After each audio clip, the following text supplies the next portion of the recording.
नैब तो पुरानी है, 90% केसेस भी पुराने हैं, लेकिन गालियां हर रोज मुझे पड़ती हैं कि जनाब देखें इमरान खान ने ये कर दिया वो कर दिया। देखिए स्पीकर साहब, मैं चाहता हूं कि हमारी पार्लियामेंट चले।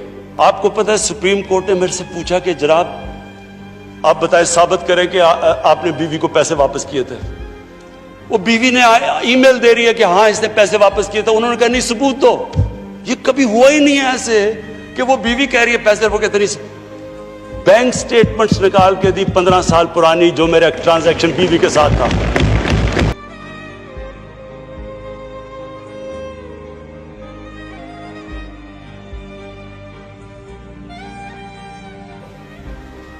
स्पीकर साहब, मेरा कोई किसी से लड़ाई नहीं है। मैं पहले दिन से जब यहां आया हूं, तकरीर नहीं करने दी मुझे। जब मैं बात करता हूं शोर मचता है, गलत बातें करती है। मेरी किसी से कोई लड़ाई है? मुझे इन सबको जो भी ये समझता है कि ये मैं किसी से लड़ाई की वजह से या कोई मैं अपने दुश्मनियां किसी से हैं, मेरी कोई किसी से दुश्मनी नहीं है। मैं आज आपके सामने कह रहा हूं कि अगर पाकिस्तान के अंदर, हमारे मुल्क में अगर सही माने में अकाउंटेबिलिटी प्रोसेस ना चला, हम किसी सूरत इतना पैसा नहीं इकट्ठा कर सकते अपने बच्चों को तालीम देने के लिए, सेहत उनके इलाज करने के लिए, अस्पताल ठीक करने के लिए। हम आगे बढ़ ही नहीं सकते। जब एलीट करप्शन पे लगी हुई है, वो आप कैसे समझते हैं वो मुल्क तरक्की करेगा? हम जब आप किसी के ऊपर केस होता है, वो कहते हैं जी पॉलिटिकल विक्टिमाइजेशन है।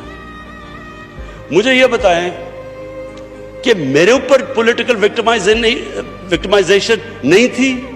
जब इन्होंने मेरे ऊपर 2002 का फ्लैट डिक्लेयर हुआ, मुझे इन्होंने सुप्रीम कोर्ट में 6 केसेस कर दिए। मेरे इलेक्शन कमीशन के अंदर मुझे सुप्रीम कोर्ट में 2 केसेस किए। क्या मैंने कहा कि कभी मैंने कहा विक्टिमाइजेशन है? मैं जवाब देता हूं, मैं जब वो फ्लैट लिया था, मैं सारी दुनिया जानती है मैं इंटरनेशनल क्रिकेटर था। कहना चाहता हूं मेरी कोई किसी से दुश्मनी नहीं है, ना मैं कुछ बदला लेना चाहता हूं।